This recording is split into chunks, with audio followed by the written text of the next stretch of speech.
perbaikan sementara tembok saluran irigasi pengairan ke dusun BBC Pangkalan sedang diperbaiki pasca hujan besar kemarin yang mengakibatkan jebolnya sebagian tembok yang sudah rapuh dan aliran air tidak bisa mengalir.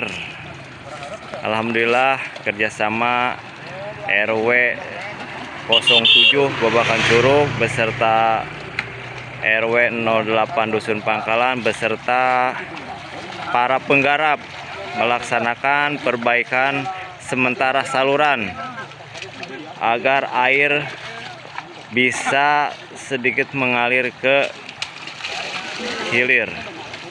Sekian, terima kasih.